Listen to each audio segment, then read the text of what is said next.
Early science fiction movies of the 1920s and 30s created fantasies of beautiful, futuristic cities and imagined a perfect economy or high-tech utopia, but things would change drastically with an unprecedented explosion. Instead of utopias, 1950s science fiction films fed off fears of Cold War strife and dealt with the emerging possibility of a global nuclear war and human extinction. As these fears became embedded in American pop culture, the science fiction genre evolved into complex Cold War political allegories. Thematically, science fiction allowed its audiences to think not only about what it means to be an American, but also a human being, despite being set on other planets or populated with extraterrestrials. While some movies stoked fears of communism, others questioned the Cold War divide between East and West. However, both used aliens to illustrate current political crises. During the low-budget days of sci-fi movies, aliens were primarily cheap puppets, actors in rubber masks, or even human actors simply renamed as humanoid aliens.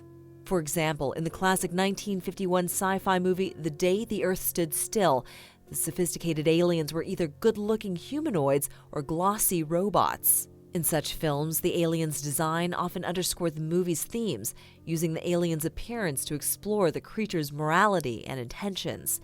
In The Day the Earth Stood Still, alien beings were superior to humans and looked eerily similar to people, while still being sublime, handsome, and heavenly, or were ethereal and elegant mechanical men. The monsters that try to destroy humanity, however, are often hair-raisingly grotesque or unrecognizable, in other words, truly inhuman. If they were evil, then they were designed as barely recognizable bipeds or vegetable-like hulks. During the height of the Cold War, these physical attributes often thematically linked aliens to the rising paranoia over a possible communist invasion. In The Thing from Another World, the alien is a giant blood-sucking vegetable with malformed features who can only grunt and cause chaos. In an Arctic hothouse, this alien creature is growing a vegetable army, which can be controlled through a singular consciousness. Similarly, in The Invasion of the Body Snatchers, the aliens grow from plant pods in order to take over America with one central hive mind. In both of these movies, the invading aliens correspond to American stereotypes of Soviets. That is, they are single-minded, unemotional automatons, more vegetable-like than human. In John Carpenter's 1982 remake of The Thing from Another World, called The Thing, the film reimagines the Thing as a spore that can mimic the looks of humans exactly. Unlike the earlier vegetable atrocities, these aliens mimic communist sleeper agents.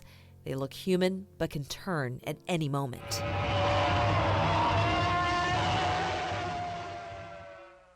While the technologies that constructed science fiction's on-screen aliens advanced, films continued to imagine aliens in thematically similar ways. As science fiction entered the mainstream with films like Star Wars, aliens continued to reflect the themes of the films. The 1979 movie Alien took the terrifying monsters of sci-fi's past and gave them a sleeker, blockbuster look.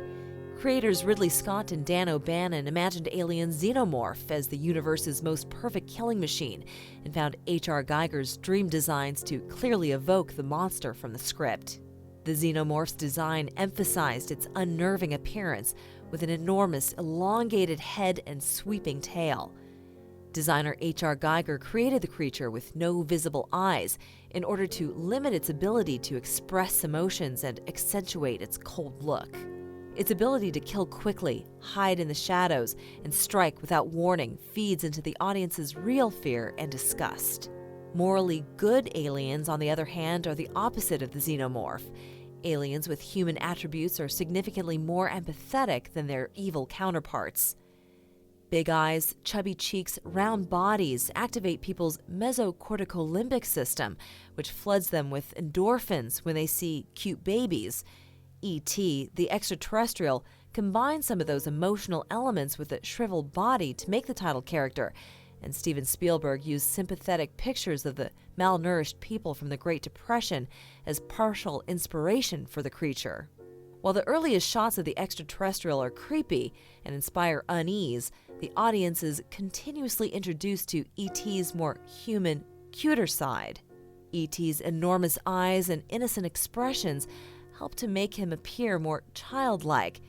Elliot's sister even hides the creature among her stuffed animals, making him into a literal doll. James Cameron's Avatar marks the culmination of these cinematic instincts. His Na'vi combine elegant bodies with large eyes and big foreheads to emphasize their sympathetic nature. Cameron notes that the Na'vi should be considered beautiful to people, with elongated waists, slender but muscular bodies, and cat-like eyes. Each Na'vi was created with distinct facial features to illustrate individual personalities, as opposed to the Xenomorph's identical features. Jordu Shell, one of the lead character designers for the Na'vi aliens, has discussed how the design team combined feline attributes with some of the features of Hollywood's most beautiful actresses, including the ethnically half-Quechua actress Koryanka Kilcher, to produce the elegant Na'vi. In particular, they wanted to make sure that Neytiri, the female Na'vi protagonist, could look alien but still seem human enough that Jake could fall in love with her easily. The result was an alien species with many attractive human attributes. As for those traits that are not human, such as the tranquil blue skin or cat eyes, they were designed to be beautiful and compatible with personhood. As Cameron himself noted, the design team could focus on things that can create otherness without being off-putting. The Na'vi's beauty helps to align the audience with their cause, saving their planet against the greedy human corporation. However, some filmmakers have found it more interesting to make aliens off-putting. It's hard to relate to the humans in Avatar who want to destroy such wonderful aliens, but what about killing terrifying aliens? Films such as Neil Blomkamp's District 9, with its grotesque aliens and emphasis on bodily fluids, reworked the idea of the kind, beautiful aliens. At first, the movie initially creates disgust for the creatures, whose ship appears above Johannesburg, South Africa in 1982. Nicknamed prawns because of the insect-like appearance, District 9's aliens are physically disturbing. Not only do they look alien, but they want what humans find disgusting, including cow intestines and cat food. When the main character, Wickus, is infected with alien fluid, he begins to transform, a foul process that seems to purge his human body.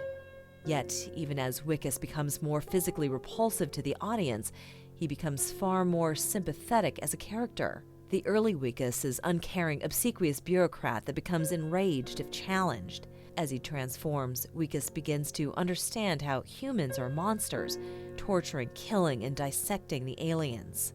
Even though the aliens have a profoundly inhuman appearance, they become the heroes of the story, allowing District 9 to upend the evil, ugly alien motif that dominates mainstream science fiction films. Instead, it takes the audience's initial repulsion and asks it to rethink its prejudice. Movies will continue to use aliens to represent other nations, races, and religions, and the stories in turn will go on questioning how cultures treat outsiders. And while movies like District 9 subvert traditional tropes of monstrous-looking evil creatures, aliens whose outsides match their insides aren't going anywhere in Hollywood cinema. In so many films, aliens are physically terrifying, out to exterminate humanity, and are amoral monsters. In others, they're just out to have a good time. Either way, Arnold Schwarzenegger got it right when he said, "You're one ugly mother***er."